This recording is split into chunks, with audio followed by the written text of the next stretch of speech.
మన జీవితంలో మనం చాలా మందిని కలుస్తాం. కొంతమంది వచ్చిపోతారు, కొంతమంది గుర్తుగా మిగులుతారు.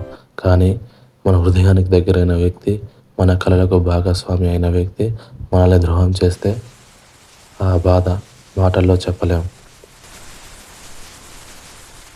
ఇది ఇద్దరు స్నేహితుల కథ. ఒకరు కలలతో జీవించినవాడు, మరోవాడు అవకాశంతో జీవించినవాడు. నమ్మిన స్నేహితుడు చేసిన ద్రోహం.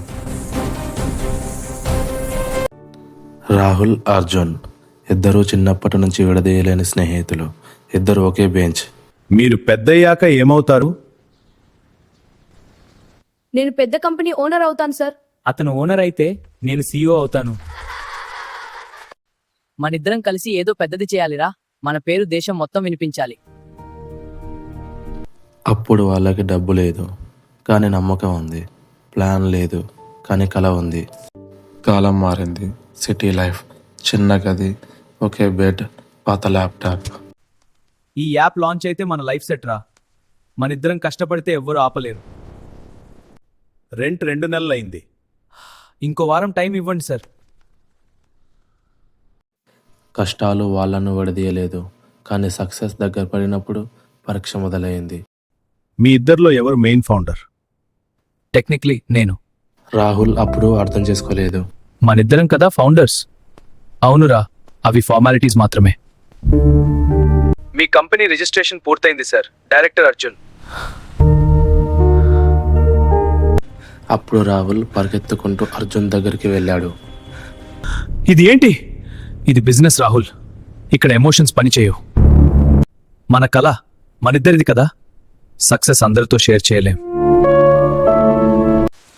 ఆ రోజు రాహుల్ ఒక కంపెనీ కాదు, ఒక స్నేహితుడిని కోల్పోయాడు. ద్రోహం చేసే వ్యక్తి ఒక్కసారి గెలుస్తాడు. ద్రోహం ఎదుర్కొనే వ్యక్తి జీవితాంతం బలపడతాడు. మళ్ళీ మొదటి నుండి మొదలుపెట్టాడు. ఇప్పటి నుండి అతను ఒకడే. ఈసారి అతను ఒక తప్పు చేయలేదు. నమ్మకం పెట్టుకున్నాడు అతని మీద మాత్రమే. 1 year తర్వాత ఇంపాసిబుల్. మీ సక్సెస్ సీక్రెట్ ఏమిటి? నన్ను ద్రోహం చేసిన వ్యక్తి. ఆ రోజు గురించి మాకు చెప్పండి. ఆ రోజు నేను పడిపోయాను, కానీ మేల్కొన్నాను.